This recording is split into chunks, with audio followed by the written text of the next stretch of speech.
Merci beaucoup. Mesdames, Messieurs, bonjour. Merci de votre présence aujourd'hui. Dans quelques jours, comme chaque 14 juillet, les armées se présenteront au chef des armées et à la nation. Défiler parfaitement, c'est bien évidemment quelque chose qui demande du travail, mais en fait, ce n'est pas la finalité d'une armée d'emploi. C'est pourquoi je voudrais, avec vous, ici aujourd'hui, faire un tour d'horizon sur notre environnement stratégique et sur les menaces que les armées doivent se préparer à affronter. Je vais évidemment me concentrer sur ce qui concerne plus directement les armées, mais en fait, les armées ne sont pas les seules à défendre les Français. Il y a d'autres, il y a les forces de sécurité intérieure, il y a les services de renseignement, il y a la diplomatie, il y a les services de secours et bien d'autres qui y contribuent en fait tous les jours. En préambule, je pense que comme moi, vous constatez que l'environnement stratégique est marqué par des crises qui se multiplient et se superposent. On avait auparavant l'habitude de dire qu'en fait une crise chassait l'autre. En fait, aujourd'hui, c'est plus véritablement le cas. En fait, au contraire, les crises se superposent les unes aux autres et s'additionnent, sinon se multiplient. Néanmoins, si on cherche à objectiver un peu ça, moi je prends référence chez le CICR, qui est quelqu'un qui suit la conflictualité et qui a des indicateurs depuis longtemps.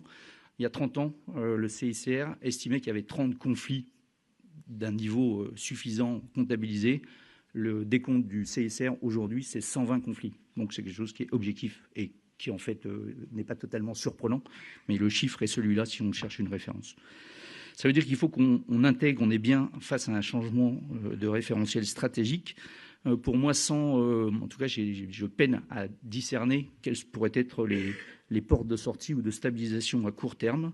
J'estime même qu'on est plutôt face à quelque chose que j'appelle les effets cliquets, c'est-à-dire qu'il y a des étapes qui sont franchies et c'est comme si un peu, il n'y aurait pas de retour en arrière et je pense que c'est un peu la réalité. Je pense qu'il ne faut pas qu'on s'attende à un horizon visible, à un retour en arrière. Et donc, ce n'est pas la peine de se dire je vais faire le dos rond et en fait, ça reviendra un peu comme avant et je pourrai reprendre mon business pour gérer les affaires. Je pense qu'il y a vraiment un effet cliquet et donc il faut plutôt se préparer à gérer le monde tel qu'il est aujourd'hui face à nous. C'est la réalité. Pour autant, je ne pense pas qu'on puisse dire que la France ait été aveugle à ce mouvement qui est initié et qu'aujourd'hui on voit assez nettement. Pour preuve, les 2 lois de programmation militaire depuis 2017, sous la volonté du président de la République, ont quand même bien identifié. Et on a 2 lois de programmation militaire qui sont assez inédites. Les armées sont conscientes de l'effort qui est fait par la nation pour les soutenir, mais en fait, c'est surtout par rapport à l'ambition du pays au regard de la menace telle qu'elle est aujourd'hui. Si je donne quelques chiffres par rapport à ces 2 LPM, en 2017, le budget de la défense annuel était de 32,3 milliards. En 2019, 35,8.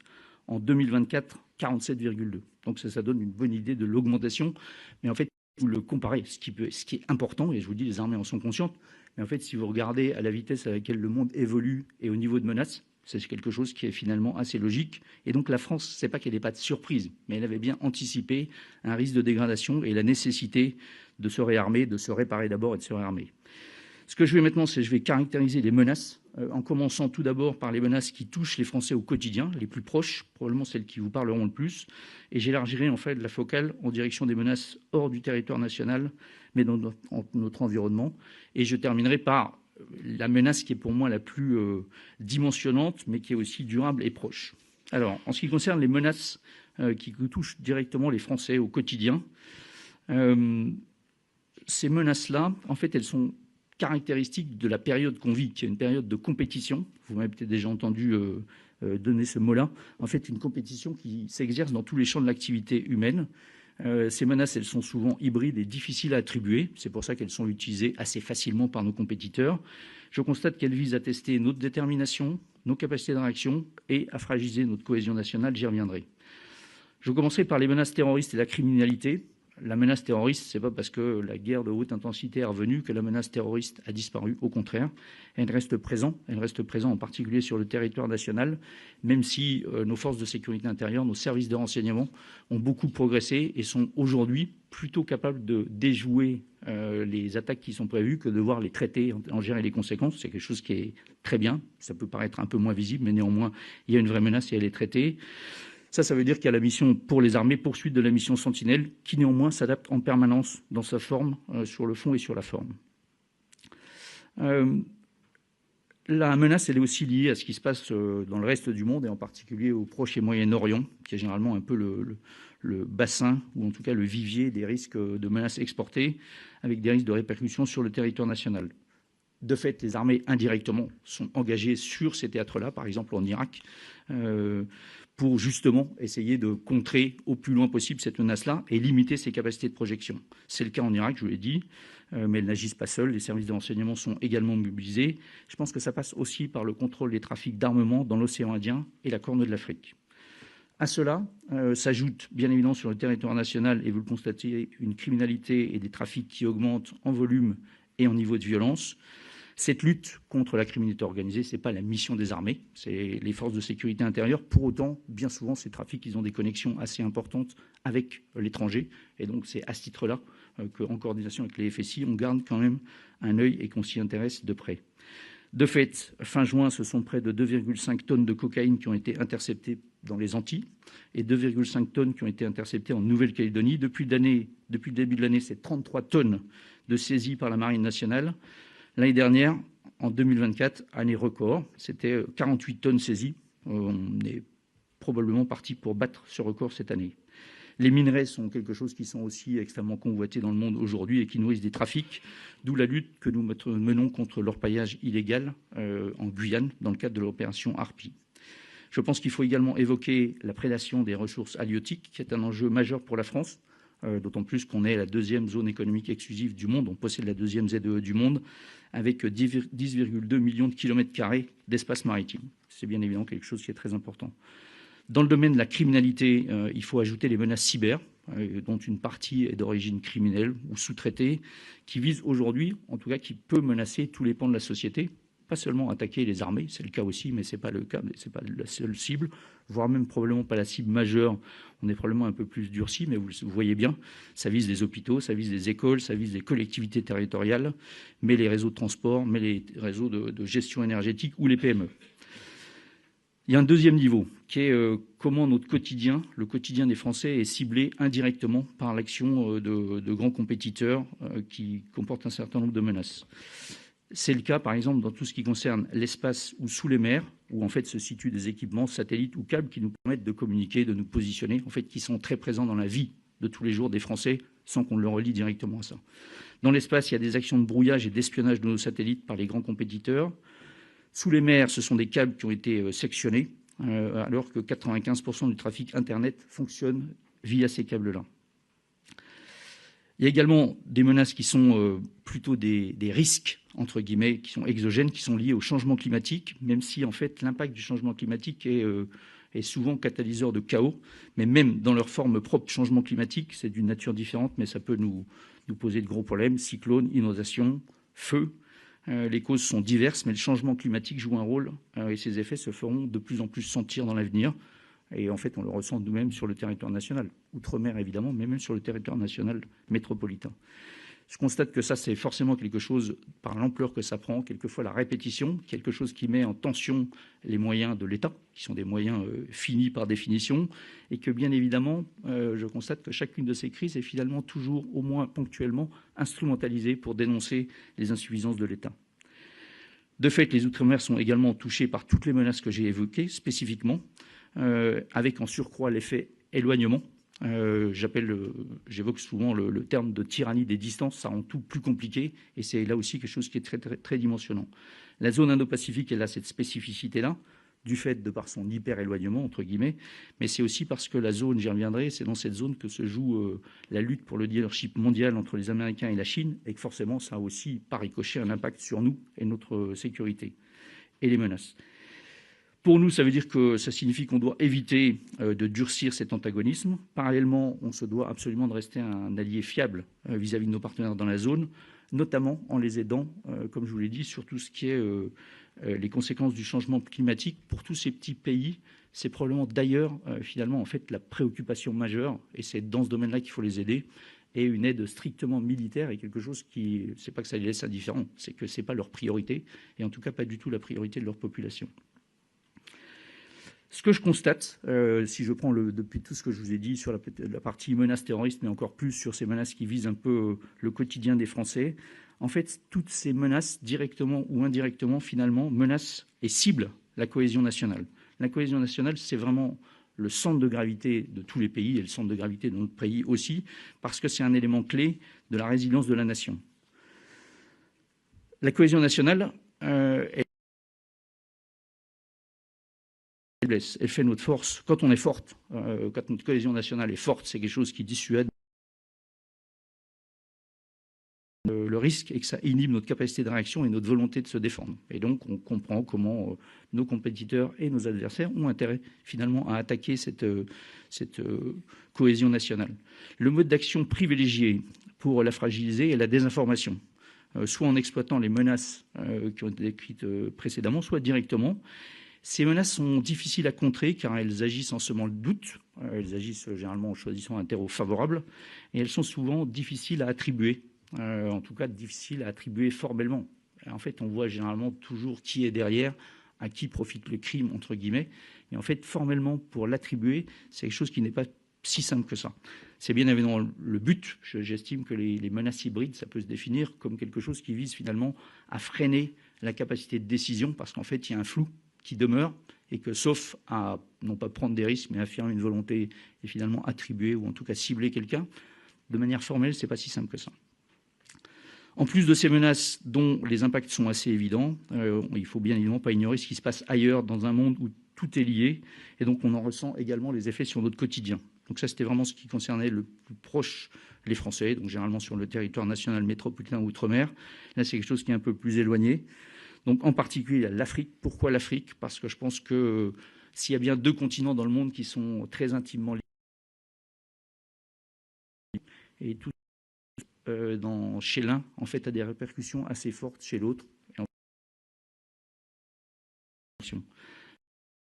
Et ce n'est que factuel. Je constate que l'Afrique est un continent qui est marqué par l'instabilité chronique, et donc une vraie difficulté à conduire des opérations sur le long terme. C'est également un continent qui est frappé par le développement des groupes armés terroristes. En 2024, c'est en Afrique qu'il y a eu le plus d'attentats terroristes, le plus de pertes civiles liées à des attaques terroristes, et je pense que c'est durable. C'est également un continent qui est touché par le changement climatique et qui dispose de minerais rares et donc convoités. Et donc c'est aussi un lieu où les grands compétiteurs sont forcément extrêmement présents. Qu'est-ce que ça veut dire pour l'Europe et pour la France en particulier? Je constate que l'instrumentalisation de l'immigration clandestine est quelque chose qui nous déstabilise dans le fonctionnement même de nos sociétés. Je constate que les guerres d'accès aux ressources augmentent l'instabilité qui est déjà présente, avec des conséquences sur la ligne précédente. La France, évidemment, a une position particulière en Afrique, et en particulier en Afrique de l'Ouest, historiquement, et elle a été, pour ceci, directement attaquée dans le champ informationnel par les grands compétiteurs qui, bien évidemment, camouflent derrière cette attaque eux-mêmes des visées extrêmement prédatrices. Ceci, vous le savez, a conduit à l'évolution de nos dispositifs, le but étant de limiter l'exposition de la France et des forces armées et des armées en ce qui me concerne, mais pour autant, évidemment, de maintenir un vrai niveau d'influence et de maintenir la capacité à défendre nos intérêts. En fait, mon sentiment très clair est que l'Afrique a encore un besoin de France, et elle l'exprime souvent, et que la France ne peut pas se désintéresser de l'Afrique, car il y a bien évidemment des intérêts, mais aussi des enjeux. On assiste à une rupture du déséquilibre depuis le 7 octobre, avec un déchaînement de violence sans précédent sur mer, sur terre et dans les airs, et où les stratégies laissent difficilement percevoir des voies de sortie de crise. La France agit toujours en termes de ligne de conduite en protection des populations et pour défendre le droit à la sécurité. Nous défendons également la liberté de circulation en mer Rouge dans le cadre de l'opération Aspides. Nous appuyons l'ONU dans le cadre de la FINUL, mais également nos partenaires dans la région. C'est le Liban pour la FINUL, mais aussi comme partenaire, c'est la Jordanie, c'est les Émirats arabes unis, c'est le Qatar, c'est l'Irak également. Avec une seule ligne de conduite, ou en tout cas une ligne de conduite principale, qui est le respect de nos engagements, c'est-à-dire la fiabilité de notre positionnement. Enfin, on œuvre au respect des traités de non-prolifération, nucléaire en particulier, et c'est bien évidemment l'Iran qui est concerné principalement. Nos grands compétiteurs, bien évidemment, sont à traiter périphériques. Les grands compétiteurs, je citerai la Chine et l'Iran. La Chine qui est également aux États-Unis, mais en fait, il n'y a pas de vraie distinction. On n'est pas épargné par les effets de la compétition dans le domaine économique et technologique en particulier. On a été de fait espionné, on est espionné et on fait l'objet de campagnes de dénigrement. Dernièrement, vous avez sûrement bien identifié la campagne que la Chine a habilement conduite visant à discréditer notre industrie d'armement et directement le Rafale suite à la perte d'un appareil dans le cadre des confrontations assez dures entre l'armée de l'air indienne et l'armée de l'air pakistanaise.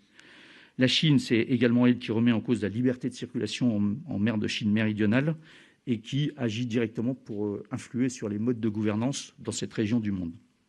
L'Iran, elle pratique le terrorisme d'État et elle détient aujourd'hui des otages qu'elle a transformés en otages d'État.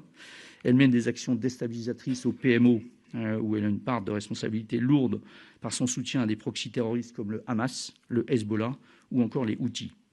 Elle peut aussi décider, et la menace a été agitée, de fermer le détroit d'Ormuz.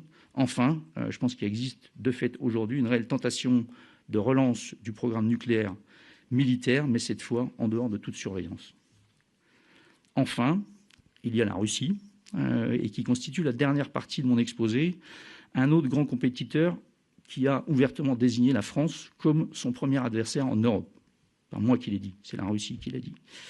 Alors, la Russie, elle est partie prenante de toutes les menaces que je viens de décrire depuis le début à la fin, et elle constitue à ce titre une menace, ou presque toute, une menace durable, proche, et qui est pour moi la plus dimensionnante. Tout d'abord, la Russie, c'est une vraie puissance militaire, conventionnelle et nucléaire, et c'est quelque chose qui est assumé. En fait, la Russie est construite sur son système de force, et elle y consacre aujourd'hui encore des efforts énormes, colossaux, qu'on a du mal à imaginer. Elle a tous les attributs d'un État totalitaire. C'est un univers qui est relativement fermé. Quand je dis ça, je ne choque personne. Une capacité de décision très centralisée. Et également un conditionnement de la population dès le plus bas âge, qui est quelque chose qui est à bien prendre en compte. Enfin, j'estime que la Russie, probablement de par sa mentalité, mais aussi de par les moyens qu'elle a aujourd'hui à sa disposition, se positionne plus souvent en puissance de nuisance plutôt qu'en puissance de construction. La Russie développe vraiment une capacité de nuisance et elle le fait très très bien. Je vous l'ai dit, une puissance conventionnelle et une puissance nucléaire. Une puissance conventionnelle, quand on parle de modèle d'armée complet, en fait, la Russie est un modèle d'armée complet, mais jusqu'au bout des ongles. Je ne vois pas de capacité qui manque depuis les capacités de brouillage, de guerre électronique, au système de défense solaire, au système d'artillerie, feu dans la profondeur avec un étagement, au système de force conventionnelle, très engrainé avec la guerre informationnelle. Réussir à mettre tout ceci en jeu et le faire efficacement est probablement un autre sujet. Mais globalement, sur le papier, l'armée russe dispose de tout ce qu'il faut, tout. Ça, c'est la puissance conventionnelle. Les puissances nucléaires aussi.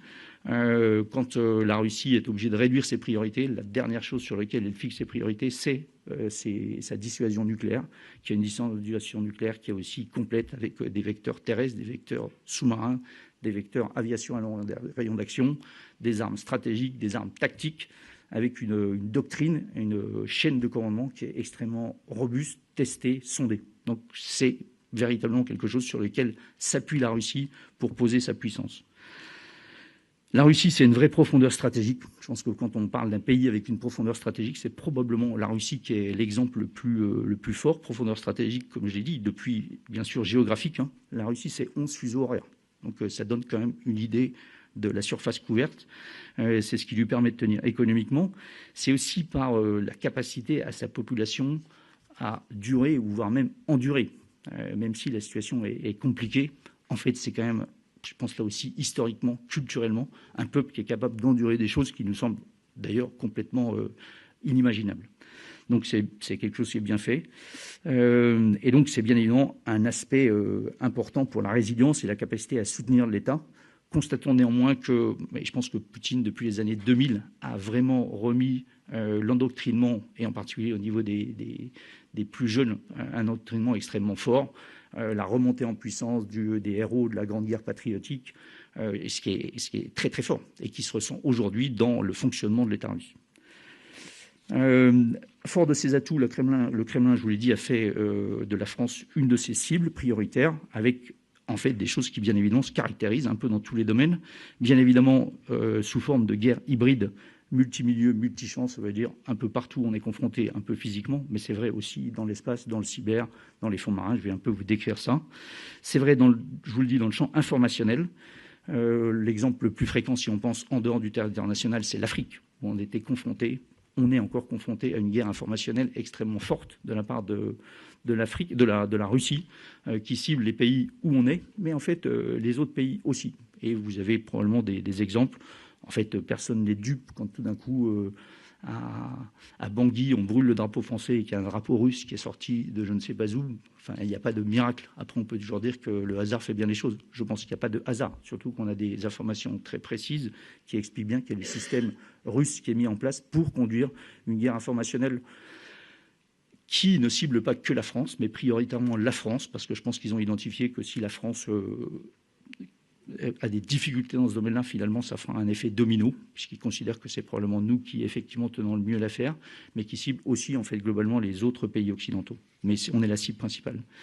Je pense que c'est aussi via des proxys. Donc ça, c'est le cas en Afrique, mais c'est aussi sur le territoire national. Territoire national, c'est via des proxys ou des agents un peu jetables, utilisables une fois. Là aussi, vous avez relaté dans vos médias les Moldaves qui ont été arrêtés dans l'affaire des étoiles de David, les cercueils devant la Tour Eiffel, le faux site s'engager.fr, la rumeur des punaises de lit pendant les JO. Et en fait, il y a plein d'autres exemples. Et en fait, c'est quelque chose qui sature l'espace et qui, en fait, qui est là aussi, on peut pas nier une forme d'efficacité, parce que ces trucs-là deviennent assez autoporteurs et continuent longtemps, probablement après que les Russes aient lancé la première pièce pour faire fonctionner ça. Alors, le champ informationnel, c'est globalement connu, mais je pense que les agressions sont caractérisées aussi dans d'autres champs et d'autres milieux. C'est vrai dans l'espace. Alors, c'est quelque chose qui est très loin de l'espace. Pour autant, les manœuvres de soit pour s'approcher pour les brouiller, soit pour s'approcher pour tous les jours dans l'espace. On a aussi des indices, et vous en avez entendu parler, dans l'espace avec des satellites spécialisés qui seraient probablement un peu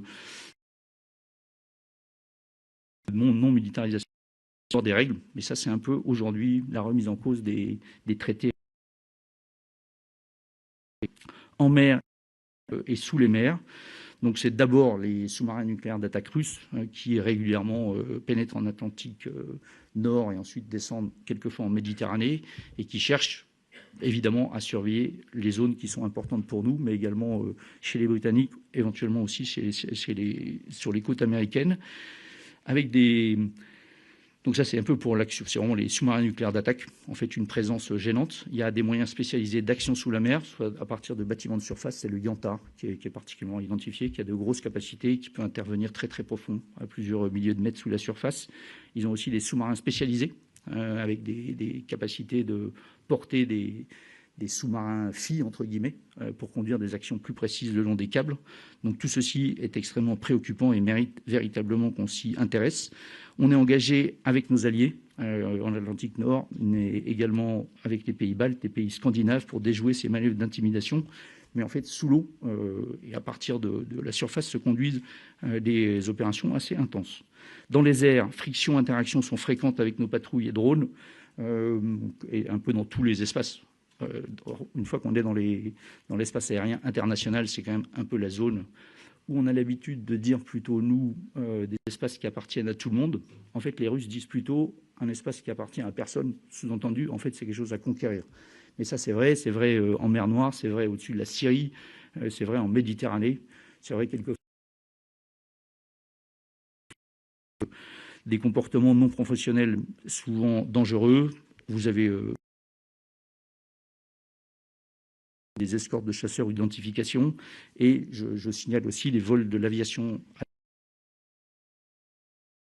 qui sont basés sur la partie nord de la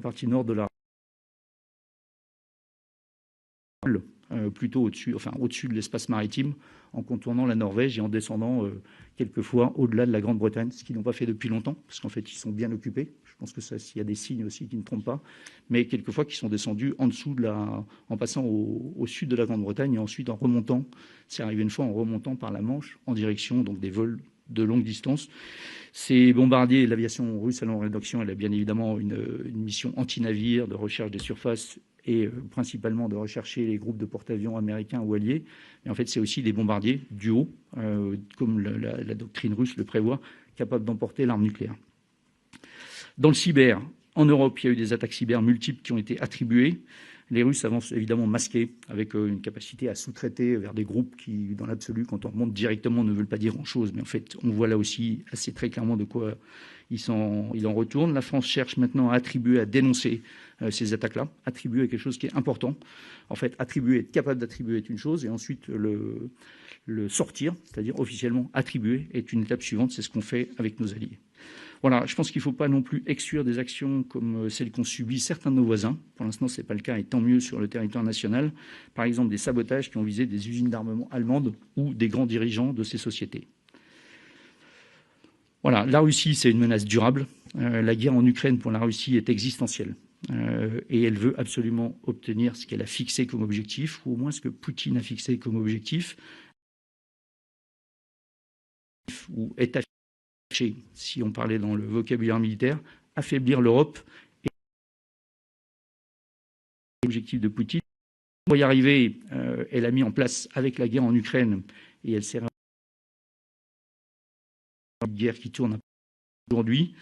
Cette économie de guerre, je pense qu'aujourd'hui, c'est une partie de l'équation qui fait tenir l'économie russe. Et donc, il n'y a pas de raison, voire même une forme d'impossibilité de stopper ça brutalement. Ça veut dire que la Russie va continuer à se réarmer à ce rythme-là. Et donc, on estime, malgré les pertes qu'elle subit, les pertes incroyables qu'elle subit, pour autant, avant 2030, constituera à nouveau une force qui constituera une vraie menace à nos frontières sur le flanc est de l'Europe. On comprend bien qu'en Ukraine se joue d'une part la sécurité de l'Europe, mais je pense aussi en fait la place des pays européens dans le monde de demain, dans le monde qu'on est en train de décrire aujourd'hui. Et que si le point de sortie en Ukraine était une victoire russe et une défaite ukrainienne, en fait on se dit souvent que c'est une défaite occidentale, je pense que ça devient de plus en plus, du fait de la posture américaine, quelque chose qui serait une vraie défaite européenne. Et que cette défaite européenne, en fait, on l'a su. Bien évidemment, doit être défendue comme telle. Mais je pense que la défense de l'Ukraine, c'est aussi un peu la manière dont on conçoit et ce qu'on est prêt à faire pour poser l'Europe telle qu'elle doit être demain et vivre au milieu du monde d'aujourd'hui. Et vous comprenez bien que si jamais ce n'était pas le cas, je pense que, pour prendre une image qui a déjà été utilisée, on deviendrait quand même un peu les herbivores dans un monde de carnivores, et ce n'est pas une position très confortable de se retrouver en bout de chaîne alimentaire. Donc, pour cette raison-là, il faut être extrêmement vigilant. Donc, réponse qui doit être européenne aujourd'hui, je pense vraiment sur le sujet européen, même si on doit absolument conserver le lien avec les Américains, ce qui est, à mon avis, leur intention aussi, même si le lien devient plus incertain et leur niveau d'engagement va forcément baisser. C'est quelque chose qu'ils ont annoncé. Aujourd'hui, sur le terrain, ça ne s'est pas encore concrétisé. Je pense que ça arrivera. Et pas comme ça. Mais néanmoins, la nécessité pour les Européens d'augmenter leur capacité. On est aussi de l'OTAN pour la protection du flanc Est. On a parlé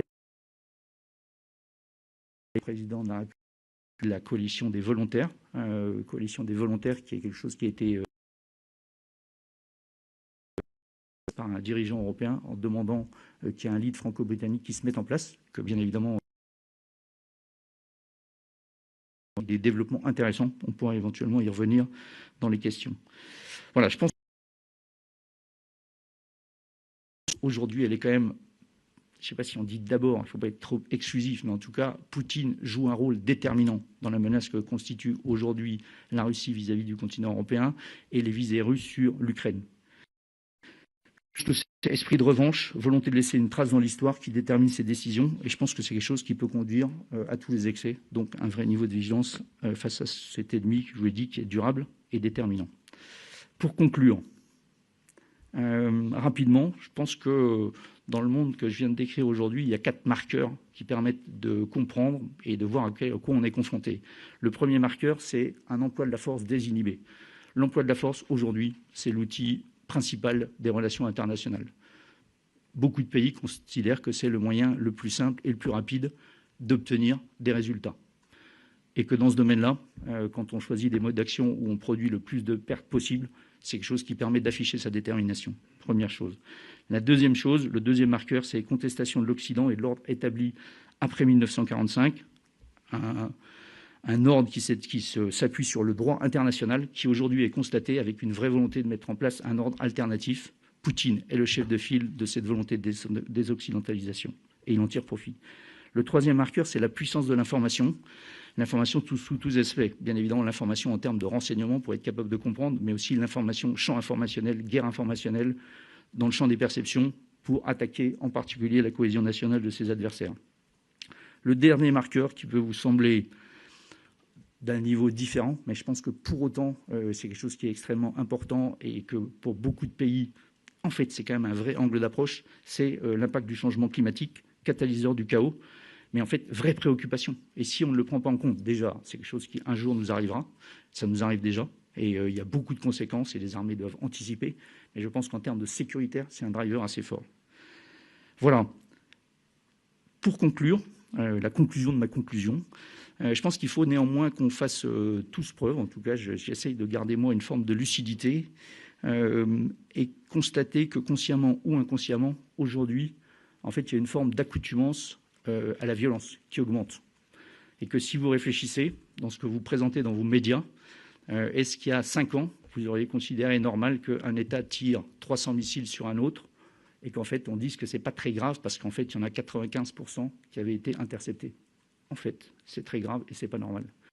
Est-ce qu'il y a 5 ans, on aurait considéré que tirer des missiles anti-navires contre des navires de commerce, même si la plupart du temps, mais pas toujours, ils sont interceptés, en fait c'est quelque chose de normal. Non, c'est pas normal. Et il faut contrebattre ça impérativement. Et en fait, est-ce qu'il y a 5 ans, on aurait imaginé qu'il y a des batailles terrestres qui se livrent où il y a plusieurs centaines de milliers de morts par jour, voire quelquefois au-delà du millier. Ceci n'est pas normal.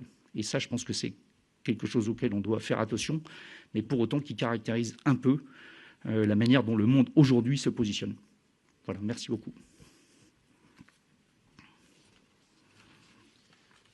Je pense qu'on pourra prendre de l'ordre de 5 questions.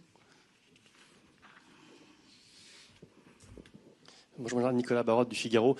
Deux questions. Est-ce que, de votre point de vue, ici, est-ce qu'il y a un risque que la France soit engagée dans un conflit majeur à courte échéance face à la Russie, d'une manière ou d'une autre?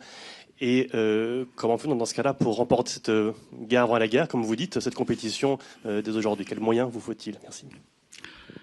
Malheureusement, en fait, aujourd'hui, quand il y a un risque, et je faisais le constat, dans nos documents d'état-major, on a l'habitude de classer en disant OK, la menace la plus probable et la moins dangereuse, et la moins probable mais la plus dangereuse. En fait, aujourd'hui, ce qui sort tout le temps, c'est la plus dangereuse.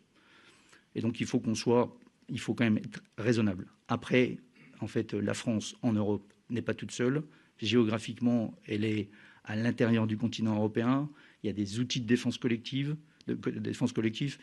Et la France est un pays doté, donc on n'est pas probablement le pays le plus menacé directement.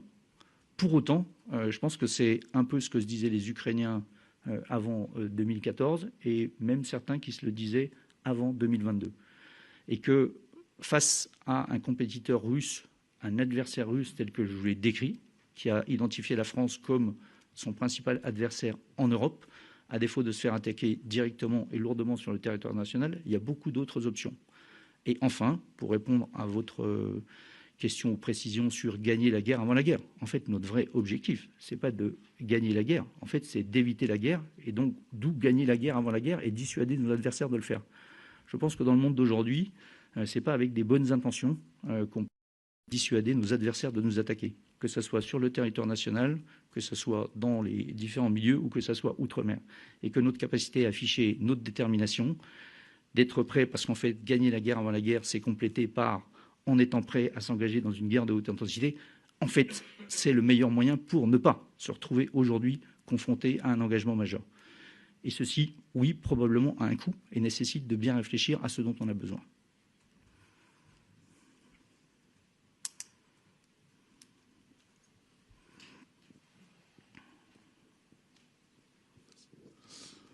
Bonjour, mon général, Franck-Alexandre AFI. Donc, je voudrais qu'on parle un petit peu de l'Afrique, s'il vous plaît. Les bases permanentes ont été fermées. Et de ce fait, avez-vous retrouvé votre liberté de manœuvre sur le continent africain ? Merci pour cette question sur l'Afrique, effectivement, qui est quelquefois, je constate qu'on a peut-être un peu tendance à l'oublier parce qu'il y a des crises d'une intensité très supérieure. Pour autant, l'Afrique est quelque chose qui est très important pour la France. Et comme j'ai dit, il y a encore en Afrique et dans de nombreuses parties de l'Afrique un vrai besoin de France. Donc, on doit y rester vigilant. Vous avez raison de citer les bases permanentes qui, quand je vous parlais d'instabilité, et il y a une autre caractéristique qui est un peu une caractéristique mondiale, qui est souveraineté. Je pense que nos bases permanentes qui ont été historiquement une vraie force, parce qu'on était au contact de nos partenaires africains, parce qu'on était très réactifs, parce qu'on y stationnait des troupes permanentes, est devenu aujourd'hui, dans les facteurs instabilité et souveraineté, quelque chose qui comportait plus d'inconvénients que d'avantages. Ce n'est pas que notre système ne fonctionnait plus, c'est qu'en fait, les inconvénients liés à notre présence permanente devenaient insupportables, en particulier parce qu'on était agressé, non pas militairement, principalement, mais on était agressé dans le champ des perceptions. Et vous comprenez bien, quand je vous dis souveraineté, qui est de plus en plus revendiquée par les pays africains, nous, Français, souveraineté, on sait ce que ça veut dire.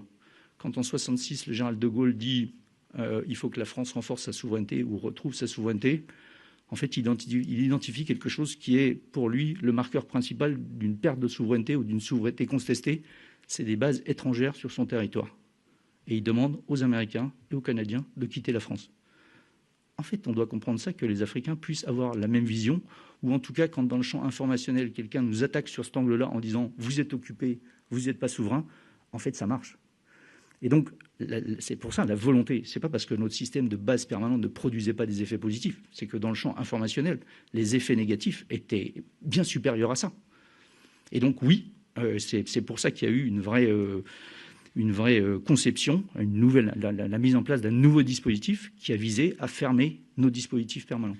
Ça ne veut pas dire qu'on n'a plus de partenariat avec nos partenaires africains, d'actions de coopération, mais c'est quelque chose qui, et là aussi, je pense que c'est important, au rythme de chaque pays. En fait, il n'y a pas une politique africaine. En fait, chaque pays a son tempo, a ses besoins, et en fait, c'est chaque pays qu'il faut traiter.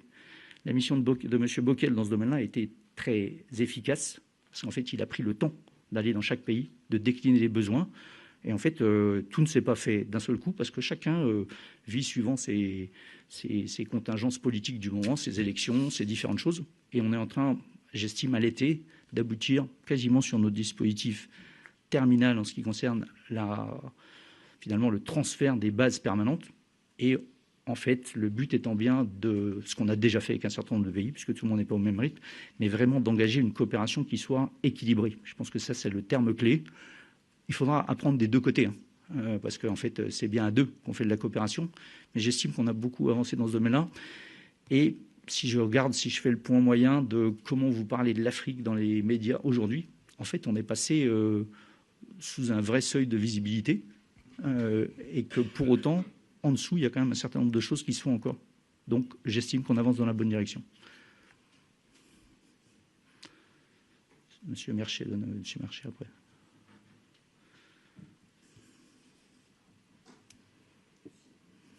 Oui, bonjour, Noémie Bisserbe du Wall Street Journal. Pourquoi dites-vous que la France est devenue la cible principale de la Russie en Europe? Est-ce que vous pensez qu'aujourd'hui, la France fait face à une menace plus grande que ses voisins européens? En fait, c'est pas moi qui le dis, c'est Poutine qui a dit la France est mon adversaire principal en Europe. Ça ne veut pas dire qu'il ne s'occupe pas des autres pays, et ça ne veut pas dire qu'il s'occupe que de nous. Mais je pense que la France, elle affiche sa détermination dans le soutien à l'Ukraine. On a le président de la République et notre diplomatie qui conduit des actions fortes. On a nos armées auxquelles on est confronté face aux Russes, en Afrique en particulier, à la guerre informationnelle russe, sur lequel on a quand même investi ce domaine-là, et on ne fait pas que se défendre. Donc je pense que, en tout cas, Poutine a choisi de cibler la France probablement comme peut-être le pays avec la Grande-Bretagne et d'autres comme le plus volontaire, et qu'en fait, il était utile de s'opposer directement à la France et de décrire la France comme son ennemi principal en Europe.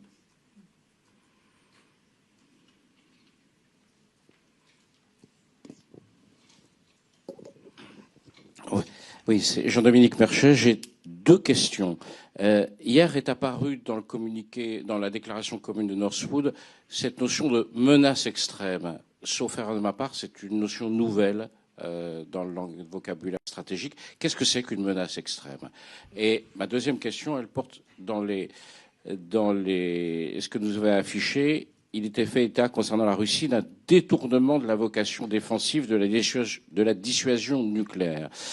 Alors, comment on voit aujourd'hui cette menace? Enfin, comment vous imaginez le seuil nucléaire? On voit un pays comme la Russie qui fait la guerre en Ukraine. On voit l'Iran attaquer un État qu'on sait être doté de l'arme nucléaire, même si c'est pas officiel.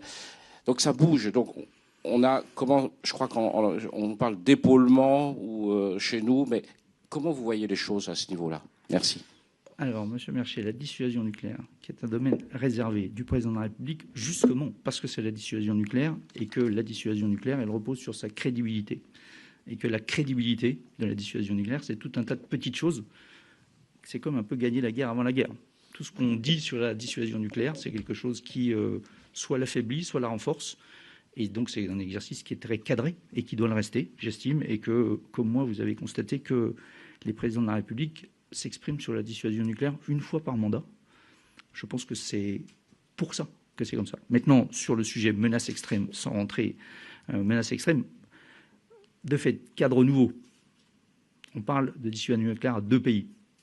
Donc je pense qu'il y avait volonté de ne pas utiliser intérêt vitaux. C'est quelque chose qui veut déjà dire quelque chose de très précis dans la dissuasion française. Donc je pense que c'est comme ça qu'il faut le dire. Ça veut aussi dire que c'est pas assez logiquement, si on veut conserver la crédibilité, on ne dégaine pas la menace de la dissuasion nucléaire à tout moment. De fait, ça me fait la transition avec votre deuxième question, qui est probablement quelque chose où on a vu de manière assez désordonnée, et d'ailleurs sur des tonalités différentes. Quand le président Poutine s'exprimait sur la dissuasion nucléaire, c'était quelque chose qui était assez posé, assez précis et en fait conforme à la doctrine russe, avec beaucoup d'autres personnes qui ont parlé de la dissuasion nucléaire russe, plus exactement qui ont agité sa menace, où je ne suis pas sûr que la crédibilité de la dissuasion nucléaire russe y est gagnée. Parce qu'il y a eu beaucoup de menaces et finalement assez peu d'effets, tant mieux. Et c'est quelque chose qu'il ne faut pas provoquer. Maintenant, quand vous parlez du seuil, en fait, par définition, le seuil, il doit être difficile à fixer. Parce qu'autrement, la dissuasion peut être facilement contournée. Voilà, ce qui est sûr, c'est que la Russie a utilisé comme membre permanent du Conseil de sécurité, parce que face à quelque chose qui n'est pas anodin.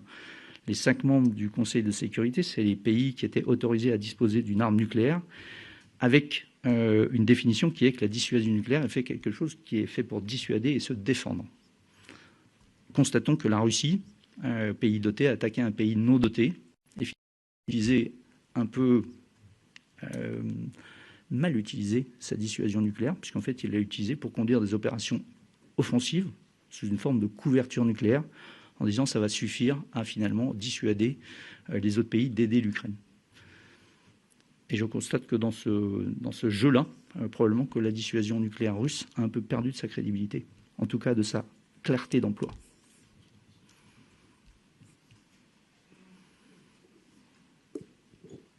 Merci, mon général John Lester de AP, pour ce briefing qui va m'empêcher de dormir. Si j'avais à résumer un peu, je dirais que c'est une poudrière que vous décrivez. Dans les poudrières, le danger, c'est toujours les étincelles. Le directeur de la DGSE, l'autre jour, disait à nos confrères de LCI que lui, il avait ordre du président de garder ouverts les canaux pour pouvoir parler à l'autre côté. Côté militaire, qu'est-ce qui reste de ces canaux-là? Parce que dans le temps où il y avait des signalements, quand les pays se comprenaient, par exemple dans la dissuasion nucléaire, les danses un peu chorégraphiées où les gens comprenaient ce que faisait l'autre, là, dans l'imprévisibilité, on a plus de danger d'incompréhension dans ces coups-là. Dans ces moments-là, ce serait peut-être utile d'avoir un canot, un téléphone, quelque chose. Qu'est-ce qui reste? Qu'est-ce qui manque? Et qu'est-ce que vous souhaiterez de ce côté-là? Est-ce que vous souhaitez qu'il y ait plus de contact entre les militaires français, européens et vos homologues russes? Alors, la première chose, vous l'avez dit, en fait, la DGSE, en fait, c'est une partie de sa mission. Et bien ça, maintenir des canaux ouverts quand en fait, il n'y en a plus. Ça, c'est la première chose. La deuxième chose, pour maintenir un canal ouvert, pour peu qu'on le veuille, il faut quand même être 2, un de chaque côté, ce qui n'est pas vraiment le cas. Troisièmement, en fait, il faut faire attention à ce qu'on fait. Je veux dire, vous avez constaté que quand il y a eu des reprises de contact, ce n'était pas au niveau du SEMA, même s'il y en avait eu avant. En fait, c'est quelque chose qui a été instrumentalisé par les Russes contre un peu la cohésion de l'Alliance Atlantique ou la cohésion avec nos partenaires. Donc, en fait, oui, il y a une nécessité de maintenir des contacts. Et en fait, ces contacts-là sont plutôt maintenus à un niveau subalterne, qui sont des contacts techniques. Et il y a peu de zones où c'est fait, mais il y a quelques zones où c'est fait. Mais c'est quelque chose qui est assez connu. Et tous nos partenaires, en tout cas beaucoup de nos partenaires, le font. Les partenaires qui ont des longues frontières avec la Russie, en fait, vous ne pouvez pas travailler sans être capable de vous parler. Mais c'est des contacts qui sont très infra pour permettre de déconflicter ou de trouver la solution. Donc ça répond à une partie du besoin.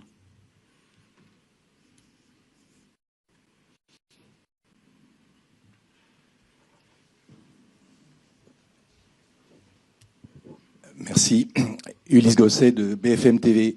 Général, on est à la veille du 14 juillet. Que dites-vous aux Français? Est-ce qu'ils sont en sécurité?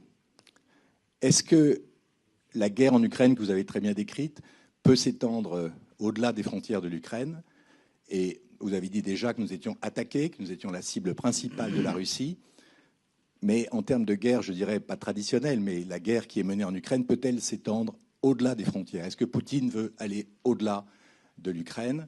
Et qu'est-ce que vous dites au fond aux Français? Est-ce qu'il y a une menace de guerre au cœur de l'Europe? Est-ce qu'ils sont en sécurité? Est-ce que vous redoutez une guerre qui s'étend en Europe? Et est-ce qu'on a les moyens d'y faire face? Merci. Alors, quant à s'adresser directement aux Français, c'est quand même pas exactement mon rôle. Pour ça, il y a des autorités politiques. Comme je vous l'ai fait ce matin, moi, je décris la situation, je décris la menace, et ça répond à une partie de vos questions. En fait, le risque de guerre en Europe, c'est pas qu'il existe, c'est qu'en fait, il est déjà là. En fait, il y a déjà la guerre sur le continent européen. Soyons bien clairs, c'est pas parce que c'est au-delà de la frontière de l'article 5 qu'il n'y a pas la guerre en Europe aujourd'hui. La guerre en Europe, elle est là, sous nos yeux, et je vous l'ai dit, avec des jours où il y a plus de 1000 morts. C'est ça la réalité. La deuxième chose, c'est que la Russie, dans ses intentions, au-delà de sa déclaration de faire la France de son adversaire principal, en fait, cette menace-là, elle est quand même présente. Après, est-ce que ça veut dire qu'il faut faire peur aux Français? Je ne pense pas. Ce n'est pas quelque chose qui est utile. En revanche, je pense qu'il y a une vraie nécessité de prise de conscience.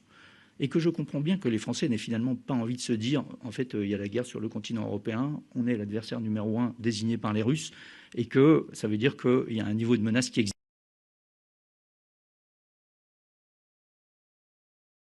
Qu'à ce titre, la revue nationale stratégique, qui est un document important en termes d'actualisation de la menace, mais qui est dans la continuité, parce qu'en fait, comme je l'ai dit, ce n'est pas quelque chose qu'on découvre brutalement. Je pense que la diffusion de la RNS doit être l'occasion d'une vraie prise de conscience, d'une vraie diffusion de ce qu'est aujourd'hui l'environnement stratégique, en fait, que les Français voient. Mais je pense que derrière, il doit y avoir un so what qui doit se passer, c'est-à-dire, OK, une fois que je comprends l'environnement stratégique, d'ailleurs pas seulement dans la guerre en Europe, en fait, il y a déjà les attaques qu'on subit sur le territoire national, mais il y a aussi l'Afrique, il y a aussi le Proche et Moyen-Orient, il y a aussi la zone Indo-Pacifique, il y a l'espace. En fait, c'est malheureusement le monde dans lequel on vit. Mais en fait, on n'est pas là pour décrire le monde qu'on aimerait bien voir. En fait, en tout cas, mon métier, c'est de décrire le monde tel qu'il est aujourd'hui et en fait de me préparer à remplir les missions qu'on va fixer. Donc c'est ça que je fais. Mais je pense que là aussi, quand on parle de cohésion nationale, la cohésion nationale, qui est, je le répète, le point le plus important, la cohésion nationale, elle peut pas se trouver s'il n'y a pas prise de conscience, ou en tout cas déni de dans quel monde vit-on. Je pense que les Français sont assez bien conscients de ça. Ce qu'il faut, c'est quand même, en tout cas, leur parler très clairement. Et pas faire peur. Juste dire, voilà ce qu'il en est. Et donc, conclusion. Et c'est un peu, dans quel monde voulez-vous que vos enfants vivent demain? Parce que c'est un peu ça. Il y a instantanément, c'est ce que je vous ai décrit. Mais derrière, c'est un peu, je dis bien, si Poutine réussit à prouver que par la force, en fait, on a tout, je dis qu'on peut être inquiet. On peut être inquiet directement pour notre sécurité, mais on peut aussi être inquiet sur, en fait, ce que sera l'Europe qui devra se dire, en fait, c'était ma responsabilité, parce que c'est notre responsabilité, et je n'ai pas réussi à faire. Et ça sera le signal qui sera envoyé très clairement au reste du monde en disant les Européens ne prendront jamais leurs responsabilités. Une. Deux.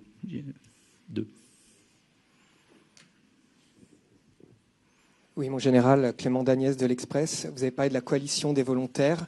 La Russie voit ces échanges aussi. On peut avoir l'impression de loin que ça stagne. Qu'est-ce que cette coalition peut délivrer quand bien même il n'y aurait pas de cessez-le-feu en Ukraine? Je pense que le premier effet de la coalition, c'est quand même un premier message qui est envoyé à Poutine en disant, en fait, les Européens, sans les Américains, ont été capables de se dire, attention, il faut qu'on se prépare à faire quelque chose. Et je pense que ça, c'est probablement quelque chose qui est sous-estimé, pour autant, qui est très important. Mais pour autant, on n'est pas allé au bout. Comme vous l'avez décrit, en fait, le sujet coalition des volontaires, avec un lead franco-britannique, je l'ai dit, qui avait été suggéré, demandé par un des présidents lors d'une réunion au niveau présidentiel et chef d'État, chef de gouvernement. Cette coalition, il y avait un partage des rôles qui a été établi, parce qu'en fait, il faut voir comment chacun s'articule, et qu'en fait, le rôle de la coalition des volontaires, avec un accord de cessez-le-feu qui se mettait en place, le rôle des Européens, coalition des volontaires, était de dire on va faire en sorte que cette paix se poursuive, c'est-à-dire ce cessez-le-feu dur. Et donc, c'était des mesures de réassurance pour éviter que finalement la guerre reprenne. Si je décris un peu les choses, quand il y aura un accord de cessez-le-feu, 1200 km de front, je ne sais pas comment ça se passera, mais ça ne va pas devenir instantanément totalement clair. J'en suis sûr et certain. Impossible à surveiller complètement. Il faudra se limiter à notre niveau d'ambition, probablement. Mais ça, c'est ceux qui négocieront le cessez-le-feu qui devront s'en charger. En revanche, il y a une vraie volonté de réassurance. Et ce qu'il faut empêcher, c'est qu'on ait de nouveau, si on arrivait à un accord de cessez-le-feu, un nouveau 24 février 2022. Parce que ça, on voit bien que vivre avec une guerre comme on la vit aujourd'hui, pour le monde, c'est compliqué. C'est compliqué pour les Ukrainiens et ce n'est pas acceptable pour les Européens en termes de responsabilité. Donc c'est comme ça que se positionne. Je pense néanmoins, ce dont il faut être probablement un peu plus conscient, c'est que le sujet coalition des volontaires, le fait qu'il y a un lead franco-britannique qui a été suscité et qui a été attendu et qui aujourd'hui produit des effets, quelque chose qui est très important, et qu'autour de ce lead franco-britannique, il y ait 30 pays qui soient agrégés, avec pas d'implication de la part des Américains, est quelque chose qui est extrêmement important. On doit être conscient, probablement nous Français, que la situation actuelle avec l'incertitude américaine, la menace russe d'une part, l'incertitude américaine est quelque chose qui est beaucoup plus déstabilisant dans les autres pays européens que nous. En fait, de par notre positionnement, qui nous fait de nous quand même des bons alliés de l'OTAN et personne ne le conteste aujourd'hui, pour autant, on a une certaine autonomie et, comme je vous l'ai dit, on a aussi construit un modèle d'armée qui nous permet, si un jour on doit conduire des opérations seules, de le faire. Si on conduit des opérations seules et pas en coalition, c'est plus compliqué, c'est plus risqué, on produit moins d'effets. Mais en fait, c'est quand même quelque chose que je dois avoir dans mon tiroir et ne pas devoir dire au